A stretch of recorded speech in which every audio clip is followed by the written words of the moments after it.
Olá, tudo bem com você? Estamos no programa História da Vida e hoje um tema bem interessante, Mistérios do Araripe. E eu trouxe uma convidada, a Agatha Lemos, e nós vamos daqui a pouquinho conversar então sobre esse assunto empolgante, misterioso, que é justamente a formação dos fósseis. Não saia daí e acompanhe o nosso programa.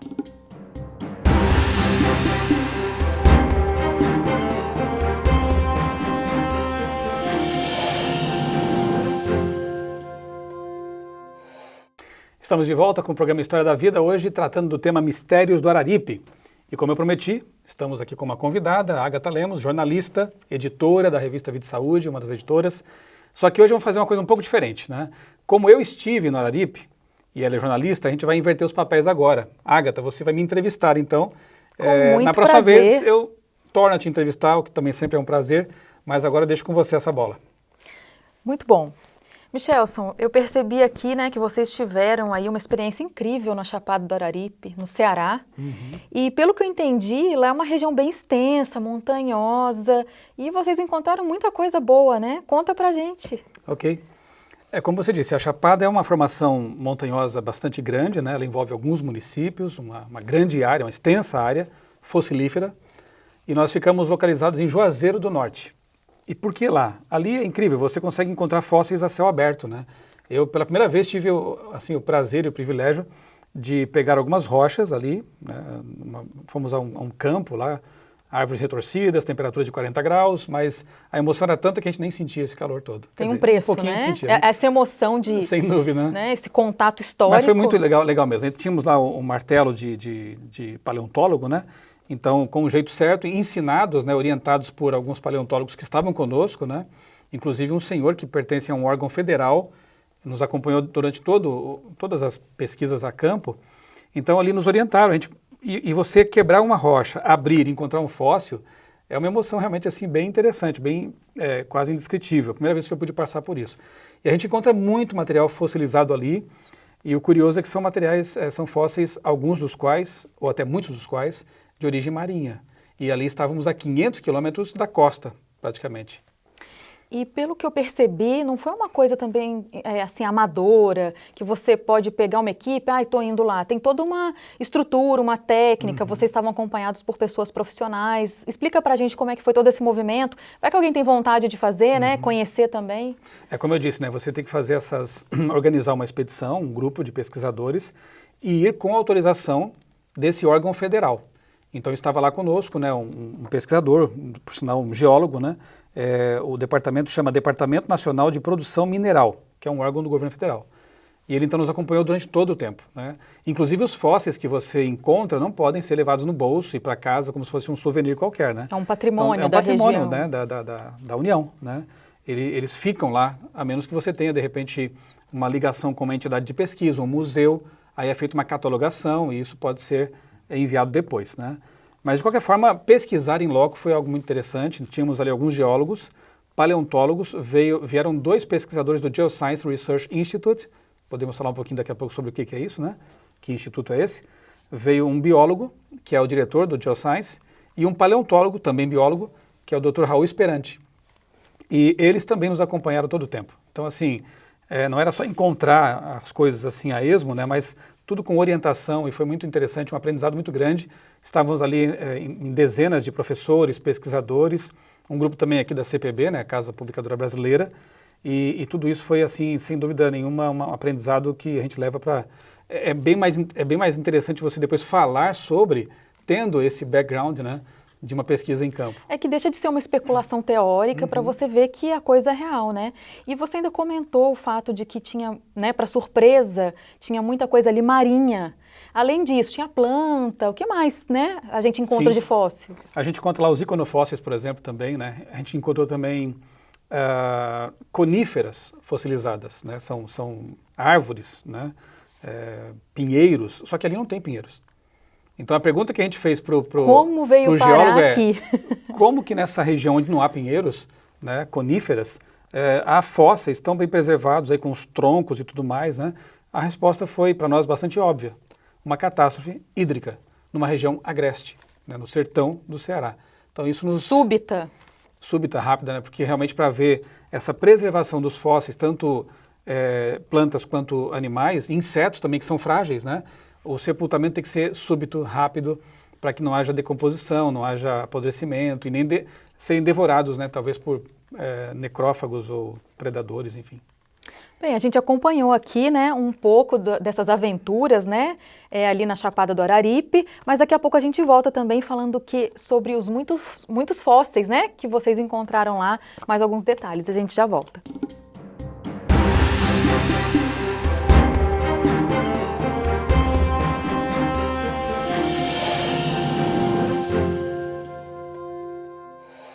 Estamos de volta com o História da Vida, hoje falando sobre os mistérios da Chapada do Araripe, ali no Ceará. Falamos aqui de fósseis marinhos, plantas, mas Michel, afinal de contas, como que se forma um fóssil? É uma pergunta bem interessante porque as pessoas quando vão a campo veem lá uma coisa petrificada, que parece um ser vivo, uma estatuazinha de pedra, né? Só que na verdade aquilo era um organismo, né, biológico, uma planta, um peixe, um inseto, vimos muito também.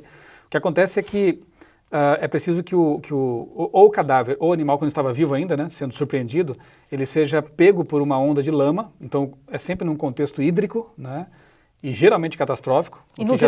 Inusitado, que já nos dá algumas pistas, né, sobre essa catástrofe. E aí aquele organismo é sepultado e com o tempo o mineral que está ali em volta dele vai penetrando, né, nas células e vai mineralizando aquilo que era orgânico.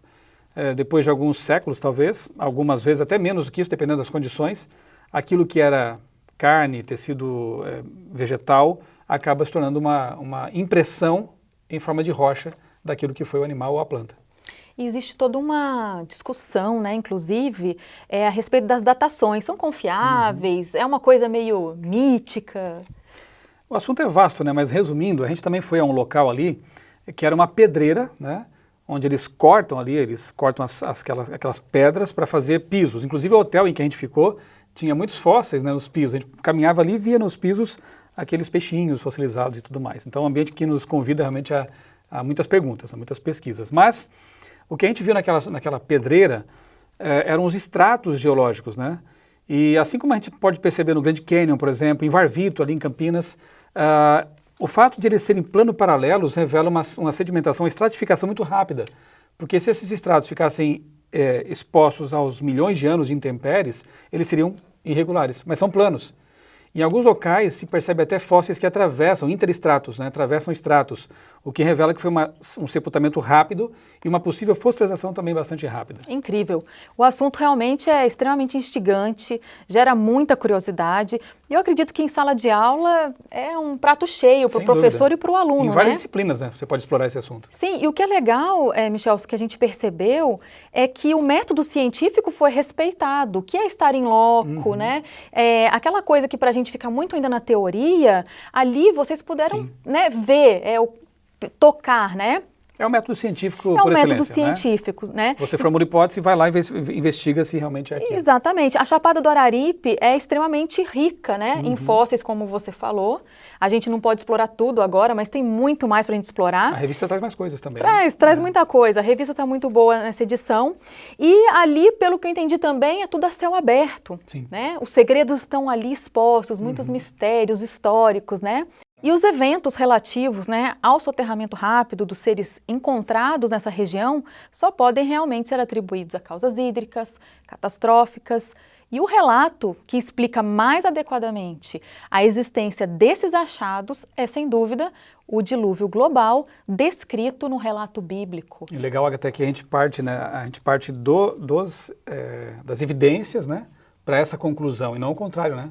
A gente viu lá realmente aquilo e, de fato, aquilo aponta para uma catástrofe hídrica. Da ciência para a filosofia, e não o contrário. Exatamente, esse é o caminho. E o que a gente pode trazer para os professores com essa riqueza de informação? Muita coisa, né? Por exemplo, nas ciências humanas e linguagens, nós podemos nos perguntar como que a narrativa do dilúvio global resistiu ao tempo, se na concepção dos evolucionistas, né, esse evento jamais aconteceu, seria um mito, seria uma lenda, né? Para que uma história como essa tenha sido disseminada mundialmente, de geração em geração, até os nossos dias, deve compor uma cultura, ou a cultura de várias civilizações. E nós sabemos que há mais de 200 culturas no mundo que têm um relato semelhante ao do dilúvio bíblico, né? Essa transmissão universal de conhecimentos idênticos, os registros históricos e o panorama geográfico global constituem fortes evidências de que o dilúvio ao contrário do que defendem alguns grupos, né, não representa uma fábula ou uma lenda. Na geografia também podemos fazer o seguinte, localizar com os alunos em um mapa a área de abrangência dessa formação geológica.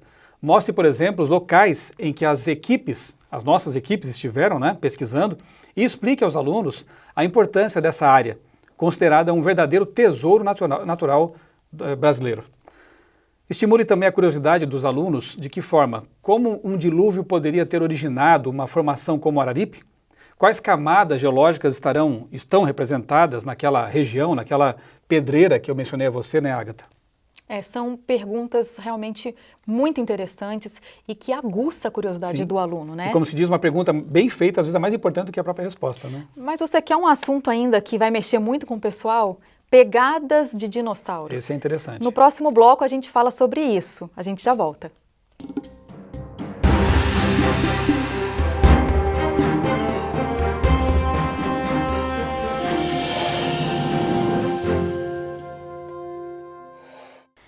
Estamos de volta já no terceiro bloco, um assunto tão interessante, a gente já está caminhando para o fim, mas a gente vai falar agora de pegadas de dinossauros. Página 4 e 5 você acompanha com a gente. Michelson, a céu aberto, aquele cenário, calor, e vocês viram realmente pegadas de dinossauro? Sim, vimos. A gente reservou um dos dias, ficamos quase uma semana pesquisando ali, na região do Ceará, né, no Araripe, mas reservamos um dia pelo menos para ir a Paraíba, na região de Souza, e ali encontramos pegadas de dinossauros a céu aberto. E é assim bem interessante você perceber a trilha, né, que revela também uma situação hídrica, porque para que uma pegada seja preservada como fóssil, o animal tem que imprimir essa pegada na lama e depois mais lama tem que vir e cobrir aquela capa, né, já com marcas de pegadas. Era isso que eu estava pensando, né? Uma pegada, né? Dependendo do lugar que você anda, vem uma chuva, apaga, vem alguma coisa e ela estava ali perfeitinha, Sim, né? Dá para perceber até a espécie do bichão, né? Que era um terópodo, né? E assim, como dizem alguns evolucionistas, né? E não parece fazer muito sentido, as pegadas podem ser formadas nas dunas no deserto, na areia, mas não faz sentido. Né? Por quê? Porque você falou, né? O vento, a água podem rapidamente apagar as pegadas. Então elas têm que ser feitas em lama, repito, mas além disso tem que vir mais lama depois e cobrir essas pegadas, para que elas possam ser preservadas. Com o tempo aquela lama toda petrifica, depois com o tempo também há uma erosão, né? Ou talvez uma estrada vai ser aberta, eles escavam e percebem que ali há pegadas fossilizadas. Um outro detalhe interessante que eu me lembrei quando estava lá pesquisando, tirei foto ali perto, inclusive, né, sempre acompanhados por aquele senhor, né, responsável do governo federal, responsável por esses sítios. Uma coisa que eu me lembrei foi da leitura do livro Origens, do Dr. Ariel Roth, em que ele fala que geralmente essas pegadas, essas trilhas de pegadas, estão no sentido ascendente, ou seja, o animal ou os animais estavam fugindo para cima, né? Estavam subindo para tentar fugir de alguma coisa que vinha lá atrás e que com certeza era um tsunami, uma onda de lama, alguma coisa assim que pôs medo nos bichos, né? Era até isso que eu ia te perguntar, né? Mas o instinto animal o levando para um lugar mais alto para fugir, de repente, talvez, dessa catástrofe que nós falamos em outra ocasião. Bom, mas vamos para algumas sugestões práticas agora, né? Como que tudo isso entra aí na sala de aula? Na sala de aula. Né? Repetimos, né? Use a revista, ela tem muito material interessante. E em ciências, por exemplo, na página 4, você pode iniciar a caminhada em busca dos registros das pegadas dos dinossauros. Recomendamos também que, nesse contexto, a realização do seguinte experimento em sua sala de aula dá muito certo. Cubra toda a extensão da sala de aula com papel pardo. Segundo, coloque um pouco de tinta em uma bacia pequena e solicite a alguns alunos que molhem nela a parte inferior do pé. Terceiro, peça a um aluno que caminhe lentamente sobre o papel pardo. Quarto, solicite a outro aluno que ande rapidamente sobre o papel pardo. Quinto, diga a outro aluno ainda que corra sobre o papel pardo. E sexto, meça e compare as pegadas com os alunos, ressaltando a parte dos pés que toca o papel em cada situação. Essa experiência mostrará para você, para os alunos também, como os cientistas identificam os dinossauros que passaram pelo local, analisando e fazendo cálculos, inclusive, referentes à estrutura corporal desses animais. Nossa, bem interessante isso, né? Mas você sabia que em matemática Também a gente dá. também consegue utilizar esses conhecimentos? Ajude o professor de ciências, né? A matemática ela ajuda na medição, como você falou, das pegadas e do espaço entre elas, né? Com base na maneira como os pés tocam o chão, a matemática ajuda a calcular, né? É possível calcular com os alunos o ângulo aproximado de um passo dado. Olha que incrível. Em seguida, ajude, né, os alunos a produzir um pequeno texto mencionando as próprias descobertas. Bem legal, né? Também dá para aproveitar na disciplina de arte.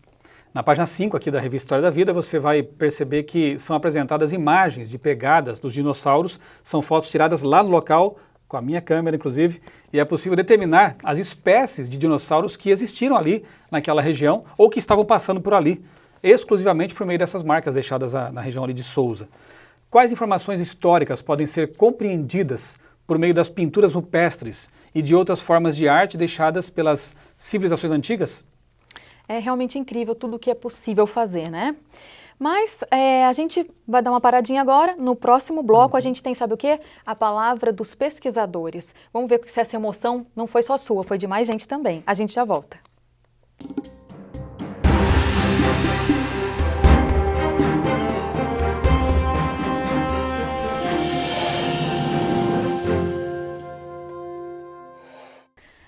É uma pena, mas a gente já está acabando. Mas eu queria, Michelson, que você dividisse, né, com o pessoal a emoção dos seus companheiros dessa aventura incrível, né? Além de você ter trazido para nós tanta emoção, como é que foi? Qual que foi a percepção do pessoal? Aqui nas páginas 6 e 7, Agatha, eu colhi algumas impressões, né? Entrevistei alguns colegas que estiveram lá nesses locais, né? Tanto no Ceará quanto lá na Paraíba, né? Em Sousa. Por exemplo, entrevistei aqui o Dr. Márcio Freiberg, ele é biólogo, doutor em educação. Entrevistei o Vinícius Kimpel, que é engenheiro e mestre em biociências. Também o Alexandre Kretschmar, lá de Blumenau, que é criador do projeto 11 de Gênesis. Conversei com um amigo, tinha pessoal também da Argentina, do Chile, faltou dizer que era um encontro sul-americano, né? Além dos americanos que estavam lá, norte-americanos, também havia vários pesquisadores de países hispanos. E entre esses eu conversei com o Christian Mazés, que é licenciado em Ciências Biológicas e faz teologia agora na UAP, a nossa universidade na Argentina. Conversei com a Nádia Teixeira, que por sinal, Teixeira da Silveira, né, que é a nossa produtora aqui do programa História da Vida. Ela também esteve lá, pesquisou com a gente. E com a Gabriela da Cruz, que é graduada em Ciências Biológicas. Um detalhe que me chamou a atenção aqui na fala da Nádia, né, vamos puxar aqui para nossa amiga, foi que ela destacou também aquele detalhe do peixinho que estava engolindo outro peixe quando foi sepultado por lama. Que você citou no começo, né? E a Nádia viu isso no museu lá, no Museu Paleontológico, ali no Ceará, né? Esse detalhe, que há de fato ali vários fósseis em exposição, mostrando essa evidência de sepultamento instantâneo. O bicho nem terminou de engolir a presa. É muito impressionante. E foi sepultado por lama, né? O Alexandre Kretschmar, ele diz aqui que é muito bom participar de pesquisas de campo como essa, porque ele faz palestras, ele escreve sobre o assunto, e agora tendo esse pano de fundo, né, real, in loco, ele diz que o criacionismo dele vai ser muito mais entusiasmado. Então eu achei bacana, assim, achei bacanas as impressões dos nossos colegas pesquisadores, porque todos falaram da emoção de poder pesquisar na natureza e ver ali as evidências. Eu quero até aproveitar e destacar esse aspecto, que a gente tem aí, né, às vezes tem toda essa discussão, mas criacionismo é ciência, não é ciência, mas a gente percebe que o criacionista também está indo atrás de fato verídico, fazendo uma ciência dura, né, indo ao local. Isso também dá uma credibilidade para esse modelo, né? A gente pode de repente pensar que não tem só um modelo, né? Certamente, né? Inclusive, repetindo, né, estavam conosco lá pesquisadores do Geoscience Research Institute, que é um centro de pesquisas adventista, mantido pela Igreja Adventista, mas que ali agrega biólogos, paleontólogos, zoólogos, pessoas de várias áreas de pesquisa, todas com PhD, e que estão fazendo ciência dura, como você disse, pesquisa de campo, né? Além dos sul-americanos também, que estavam ali pesquisando. Então, tem o Geoscience, a divisão sul-americana, que no caso patrocinou essa expedição aqui, também tem um projeto de pesquisa muito interessante, né? O Dr. Marcos Natal está lá, atesta disso, e o professor Edgar Luz também. Então é uma iniciativa bem legal porque mostra, como você disse, que o criacionista também faz pesquisa. Embora o financiamento para nós seja bem menor do que o que há para pesquisas sob a cosmovisão evolucionista, mesmo assim temos feito sim pesquisa de campo e levantado os nossos próprios dados para tirar as conclusões que precisamos tirar. É algo bem robusto. Mas vamos correr para as dicas, então? Ok. Como não poderia faltar, disciplina de História, né? Na página 8, encontra-se descrito o processo de preparo do grupo com estudos anteriores à chegada. Estabeleça relações entre os procedimentos de pesquisa envolvendo paleontólogos, arqueólogos e historiadores. Destaque a relevância do amplo estudo prévio acerca do assunto em análise e do uso de ferramentas apropriadas e de equipamentos tecnológicos como satélites, que auxiliam grandemente a construção do pano de fundo para as atividades em campo. Já em língua portuguesa, nas páginas 6 e 7 da revista História da Vida, você pode perceber ali que é possível analisar os relatos dos participantes da pesquisa e suas diferentes visões a respeito do encontro envolvendo o grupo de pesquisadores criacionistas na Chapada do Araripe. Analise também esses discursos a partir deles, então, e elabore uma tabela destacando as principais impressões de cada participante. Qual é a ordem das narrativas? Quais elementos presentes nesses discursos se evidenciam como fundamentais às práticas desses cientistas? Que dicas incríveis, né, Michel? Quem diria que um evento assim seria tão multidisciplinar, né? Mas, infelizmente, o programa acabou. Para você, fica o nosso canal CPB Edu, vai lá na playlist A História da Vida. Acesse também o site Origens. E não vamos esquecer de divulgar aqui criacionismo.com.br. Até a próxima. Um abraço, até lá.